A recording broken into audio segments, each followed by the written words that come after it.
Hello everybody, I am Harshdeep Singh and I am going to give you a brief description about inheritance.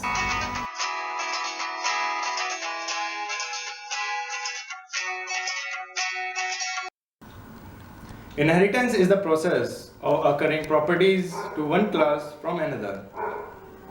The class inheritance lets you derive new classes called derived class from old ones, with the derived class inheriting the properties including the methods of the old class known as base class. The most important advantage of inheritance is code reusability. Already tested and saved previous code can be reused. Reusing existing code saves time, money, and efforts and increases the program reliability.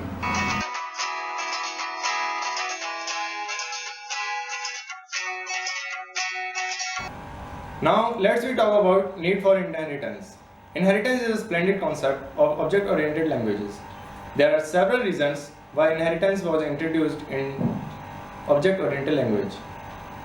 Some of the reasons behind the introduction of inheritance are: one major reasons behind this is the capability to express the inheritance relationship. Another reason is the idea of reusability. One reason is transitive nature of inheritance. Now let's talk about different forms of inheritance. First one, single inheritance.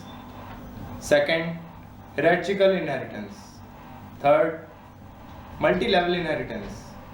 Fourth, hybrid inheritance. Fifth, multiple inheritance.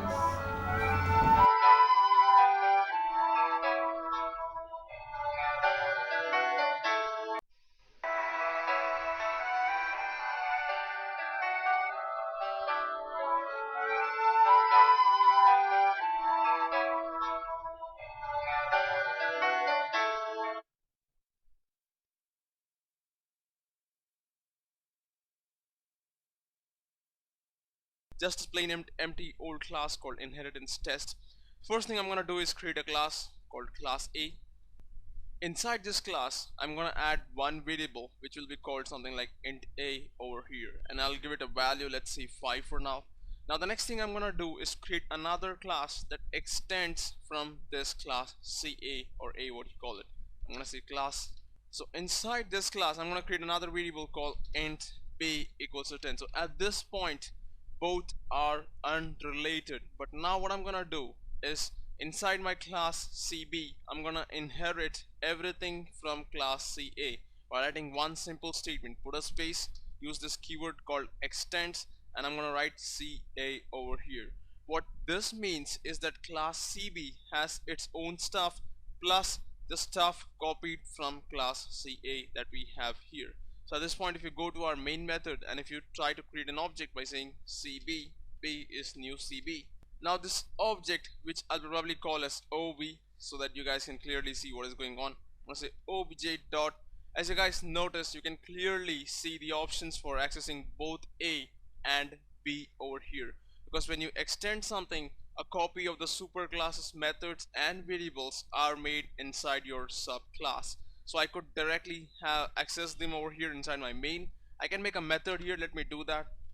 So inside the system.out.println statement, let me print the value of b, which is from this class. I can also print the value of the variable that I got from our superclass, which is a over here.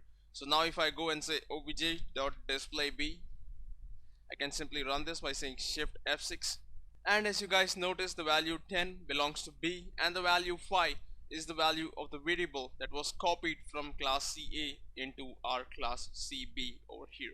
Now the same is also true for methods. You can go here inside CA. Let's say there's a method called public void display A over here.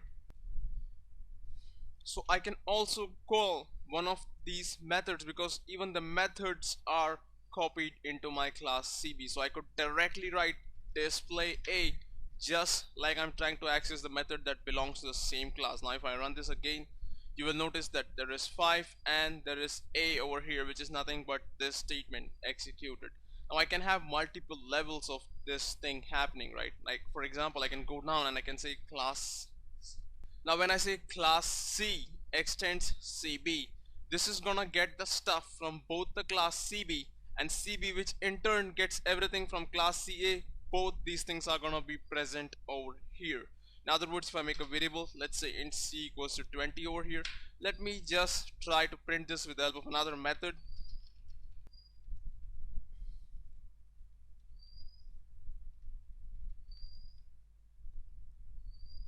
So at this point, inside my display C method, I've tried to print the value of C. I can also access the value of B, which was obtained from the superclass. I can also access the value of A, which was obtained again from the superclass itself. Now remember, even though we did not declare it over here, since A was copied inside CB, that is accessible inside your C as well. In other words, it keeps building stuff. Like you have more and more classes, everything from every super class is accessible inside the lowest subclass that you have. Now I can also call this method display B over here. I can also call display A over here, as you guys notice inside my display C. So I can go here, make an object of C instead.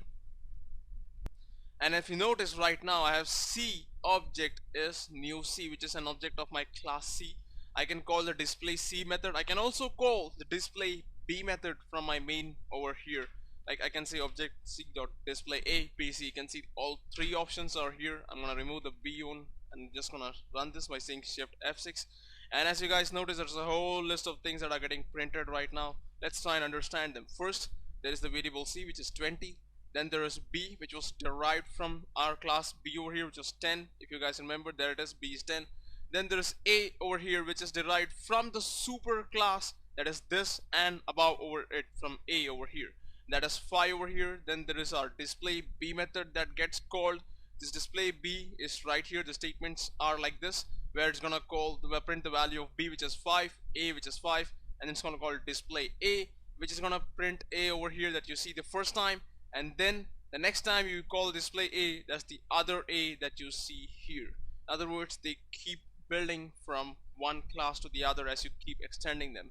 And you can have multi-level inheritance. Now this is what you call as multi-level. There are several levels over here, but you cannot have multiple. In other words, I cannot say class C extends from CB comma CA. This would work in C++, but this does not work in Java. A class